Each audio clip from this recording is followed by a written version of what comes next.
Welcome to Time for Hope, a ministry of Hope for Living Media Church and Bible Study Time Incorporated. Here's your pastor and host, Dr. Freda Crews.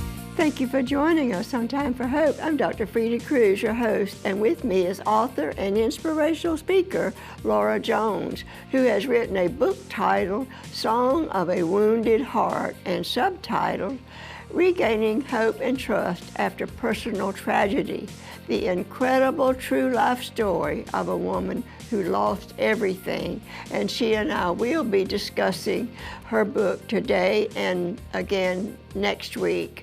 Lora and her family left for vacation, excited to celebrate the holidays, but sounds of music and laughter in their van were shattered by a head-on collision in which Lora was the lone member of her family to survive.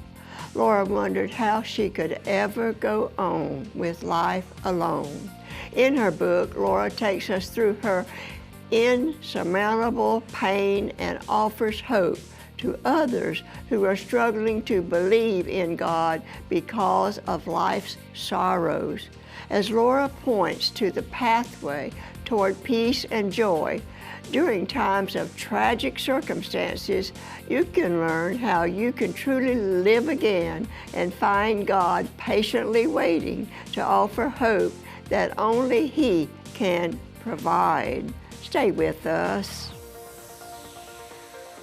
And Lora, it's a great privilege to have you here. Appreciate so much the gift of your time and also that you're willing to once again, which you've done many times already, I understand, share the story of your losing, what you refer to as losing everything.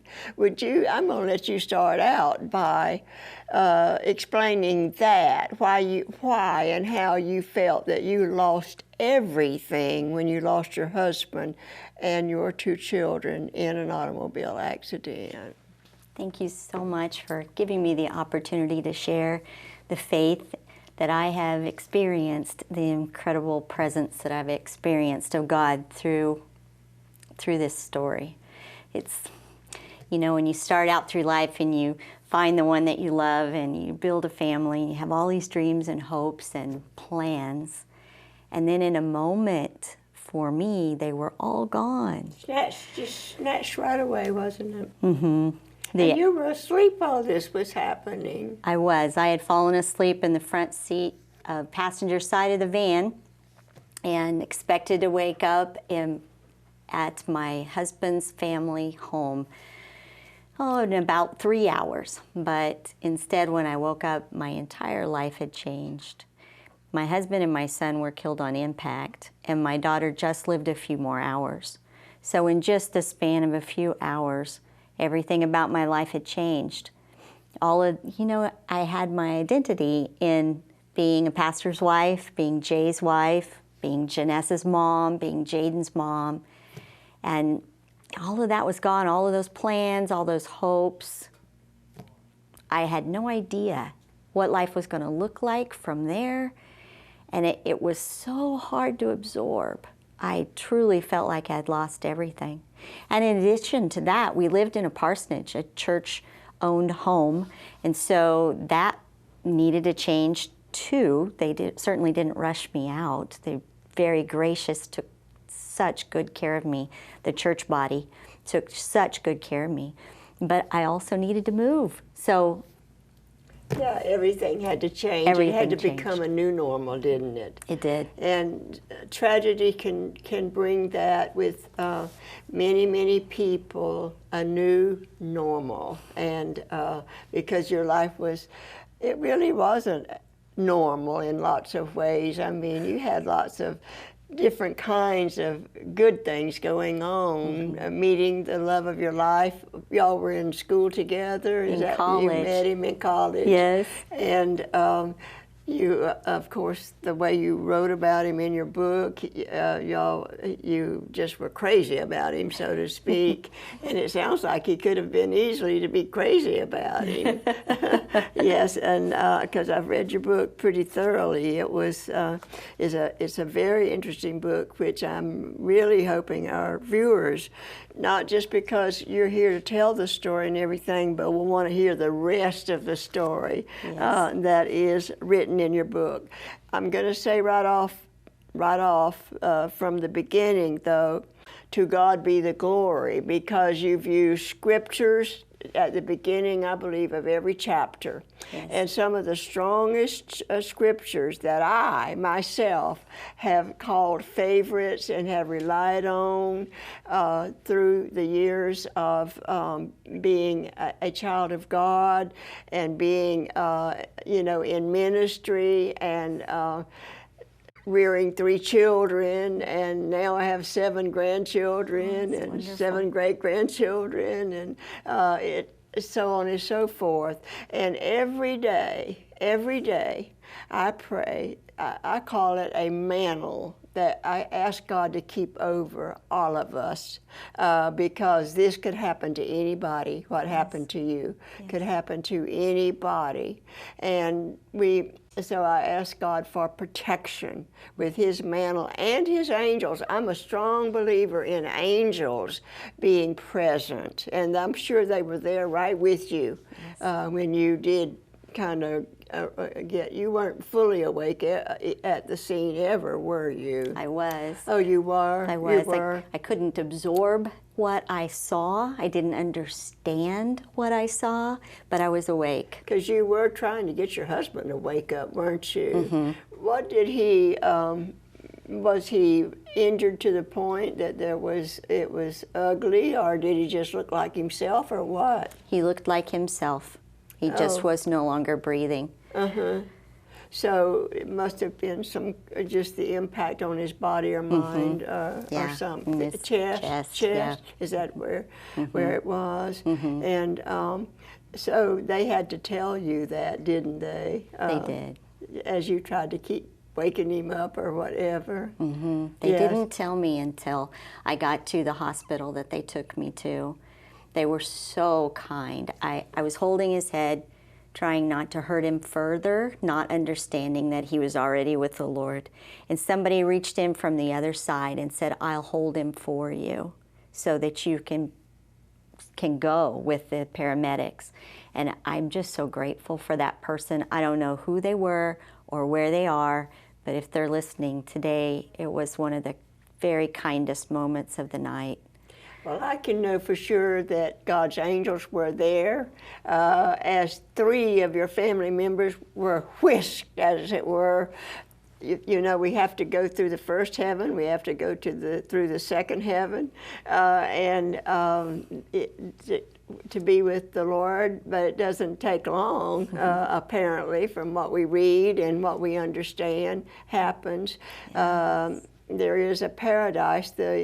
Jesus said to the thief on the cross, today you will be with me in paradise. So it's not the ultimate heaven that we go to, but we go we can go in a hurry. Yes. And I do believe our angels are very active in carrying us wherever, to paradise or to heaven. I agree. I didn't see any angels, but I know they were there. Because in the van, God began to sing a song to me. I was going to ask that question. Tell me how you knew God was singing to you. Well, music ministers to my soul, and I remember music easily. And it was a song that began to play in my head that I recognized because I'd heard it before, but I didn't know it, so I didn't know the words. I was completely dependent upon waiting for God to sing the next phrase to me. And the very first phrase that he sang was, do not be afraid. And in the Bible... There is a hymn, there is a song or hymn titled, Do Not Be Afraid? No, this particular song is called The Voice of Truth, and it's by Casting Crowns, a contemporary Christian music group that I'd heard on the radio. But the first part of this song that God sang to me was, do not be afraid.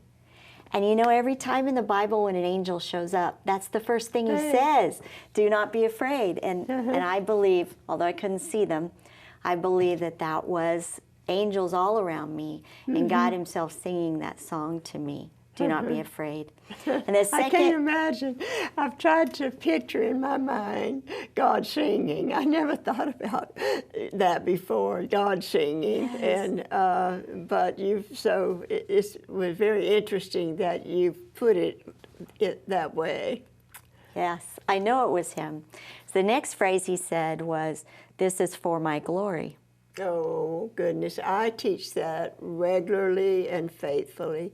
God doesn't allow tragedy. He doesn't allow pain in our lives without a purpose, and without eventually He's going to be glorified. Yes. And magnified and glorified.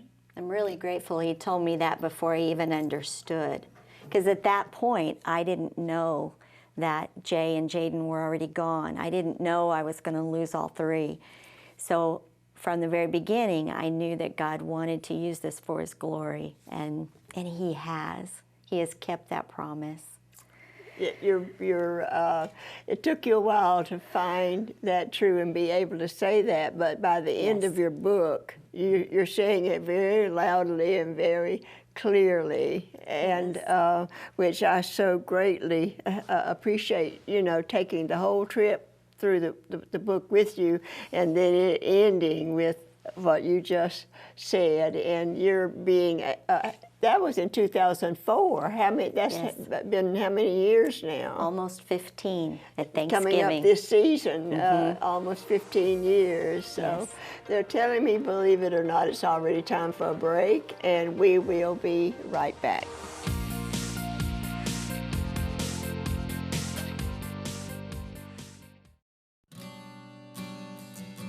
What are you to do when grief breaks your heart?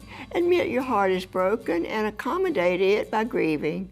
Perhaps you are thinking, what is Dr. Freda saying? Because that is not what I have been taught.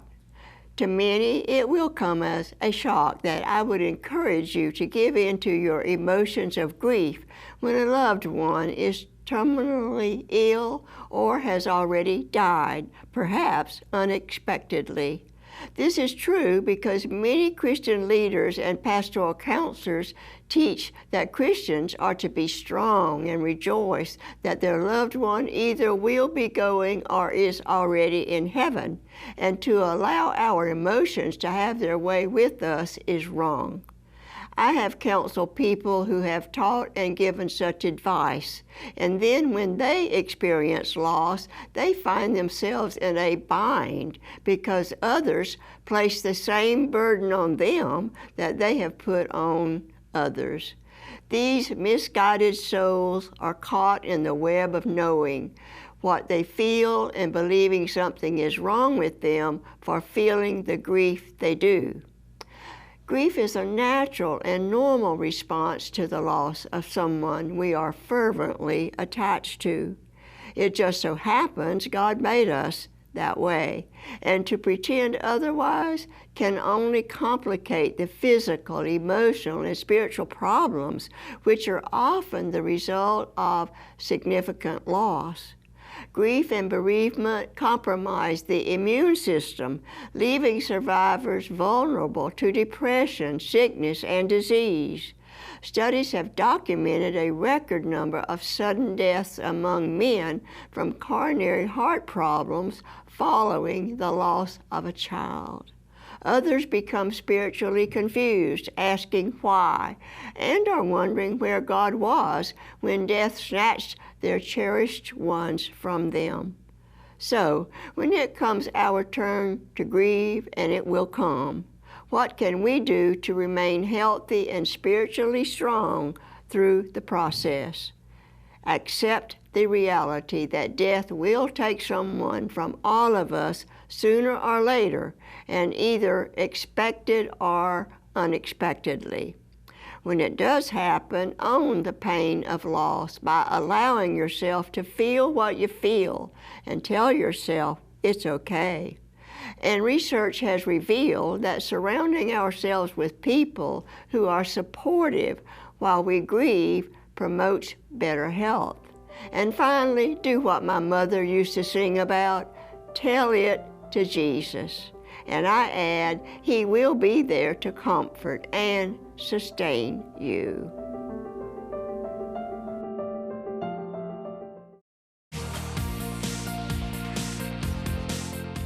Thanks for staying with us on Time for Hope.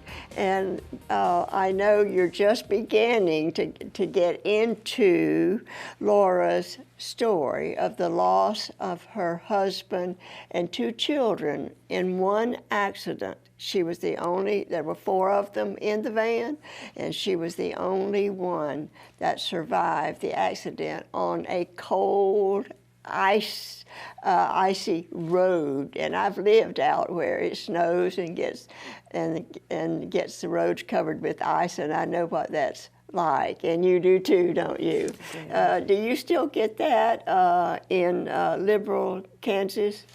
We do. We don't get a lot of ice. That was part of the problem. We were not expecting the ice.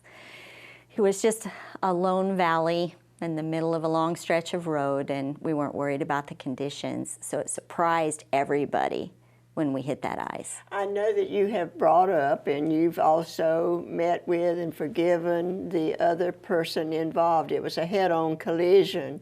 Did he actually cause the accident? Yes, he was the one who hit the black ice and slid across the center line into our lane. But that was out of his control, wasn't it? Absolutely. It was truly an accident. But it has been a hard journey for him, a very hard journey for him. I would think so, and you were, to bring that out in your book. And did you have any problem early on about being angry with him or not forgiving him, or were you of a forgiving spirit from the beginning? My anger did not rest with him, partially because of what God allowed to happen at the hospital. When the chaplain came to the foot of my bed in the very first hospital I was in, I was still in a backboard, still laying there. They were still checking me out. And he came to the foot of my bed and he told me that my husband and my son didn't survive and that they did not think my daughter would live through the night.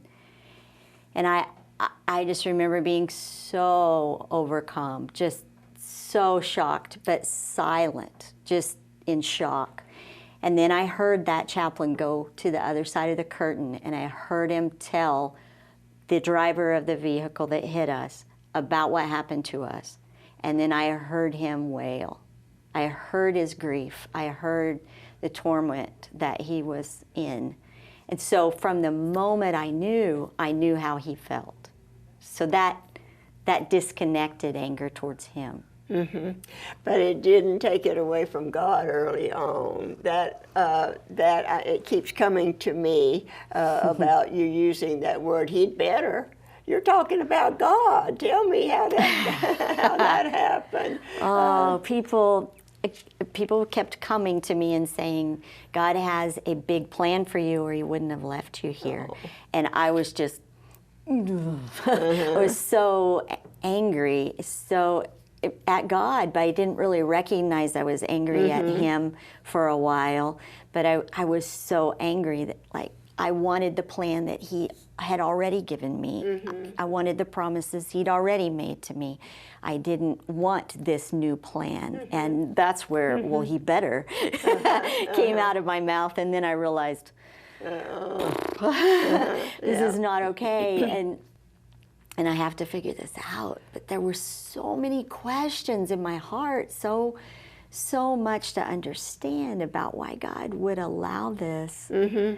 And it took a long time.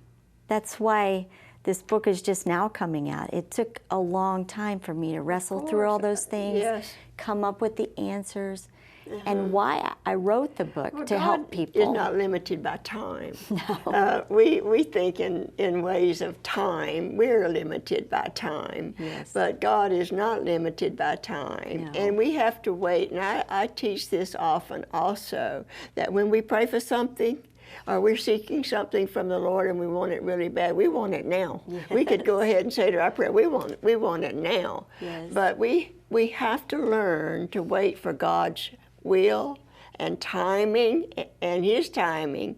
He hears our prayers. He comes through with His promises, but He does it in His own time and in His own way. And there is a process of learning that in our relationship with God. Yes. And you learned it, began to learn it early on, didn't you? I did. How soon did you ask why? From the very beginning, I asked why. I want to say something right now. I'm not encouraging people to be angry with God, and I'm not encouraging people to, question Him and what He does, but I'm saying He's big enough to handle it. God, God is big enough to handle our why and our anger, if we're willing to let and allow Him to work in our hearts and lives. Then He's willing to forgive us of our anger and our questions. Oh, yes. You think about how you raised your children. You didn't get angry with them for asking questions. In fact, typically, or at least what I got upset with my children with questions, was if I had already answered the question and they're only asking again because they didn't like the first answer. That's more when we get in trouble asking questions of God. So if you think about Moses, when God came to him in the burning bush and He said, I want you to go and rescue all of these people from slavery, and Moses didn't think he was capable. He didn't understand. He asked question after question after question after question, and God patiently answered them all. He didn't get angry until Moses said, send somebody else. And then God got angry. And that's what the passage says. What He's looking for is obedience. It doesn't bother Him for us to ask questions. He wants us to be honest with the emotions and the questions of our heart, just like we want our children to honestly ask us questions, and we patiently explain to them. Now, you suffered a brain concussion, and yet, we go through and we have funerals within 3 to 4 days as a general rule after the death of someone, and you would be the one to make decisions about where the funerals were going to be held. By the way, where were you living at the time? Miami, Oklahoma. Oh, so you were in Oklahoma. Where was the accident? It was in Kingman, Kansas. Yes, you'd gotten that far. Yeah, about 3.5 hours away from home. And now you live in Liberal, Kansas. Kansas. But funeral plans had to be made, and funerals had to be held, and you were the one, even with a brain concussion, that would be making those decisions. And it hit you when this all started happening that you had to pick out 3 caskets. I mean, it's hard enough. I've gone through enough. It's hard enough to pick out one. I remember the day that we went to the funeral home, I and my family, to pick out the casket for my husband. He's been gone this month. The latter part of this month will be 10 years. It seems impossible, but we had quite a time deciding on which casket. So you had 3 caskets to pick out. That hit you like someone said on my show recently. Did it hit you like you'd been hit in the stomach or something, or kicked in the stomach?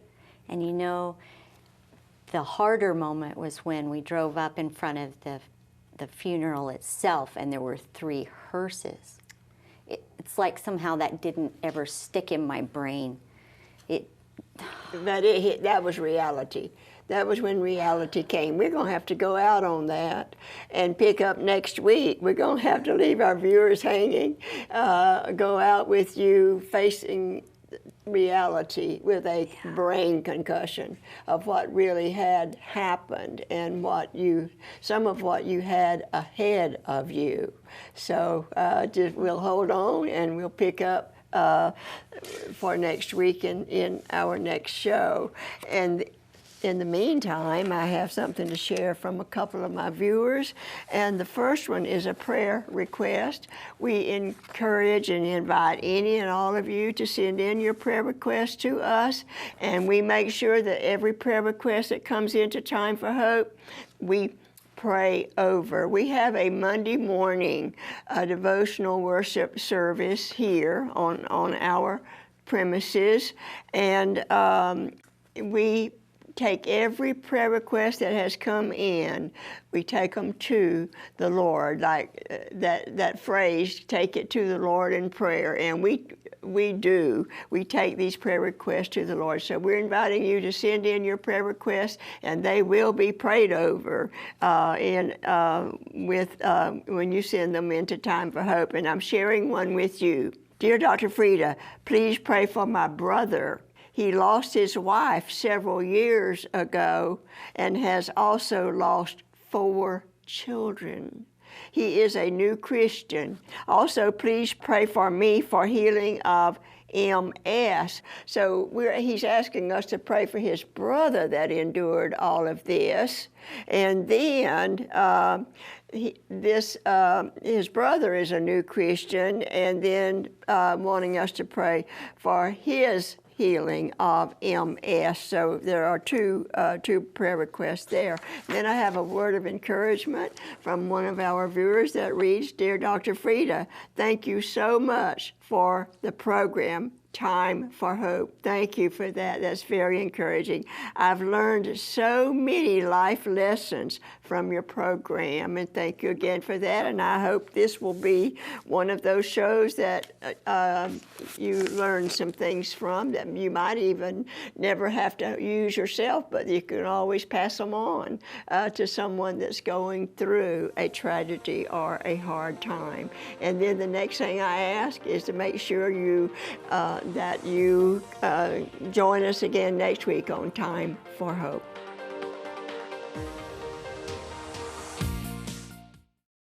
Thank you for watching Time for Hope, a ministry of Hope for Living Media Church and Bible Study Time Incorporated. We offer a free fact sheet with more information on today's topic. Call or write us to get your copy today. The resource we are offering this week is available for a donation of at least $15 to the Time for Hope ministry. Any additional donation you wish to send will be greatly appreciated. Call us at 800-669-9133. Write us at Post Office Box 2169, Spartanburg, South Carolina 29304. Or visit our website at timeforhope.org. As we continue to give out messages of hope, a financial gift of any amount to support the Time for Hope ministry will be greatly appreciated. When you send a gift to Time for Hope, you are joining in the ministry to which God has called us. It will also enable us to inform and inspire viewers to become students of God's Word and grow closer to Him, and in turn minister more effectively to others as God gives them opportunity. Look for Dr. Freda's Scriptural Devotions on our Time for Hope TV Ministry Facebook page. And to see booklets Dr. Freda has written on such topics as grief and loss, marriage, and prayer, call us or visit our website, timeforhope.org. Until next time, have a great week, and remember, it is time for hope.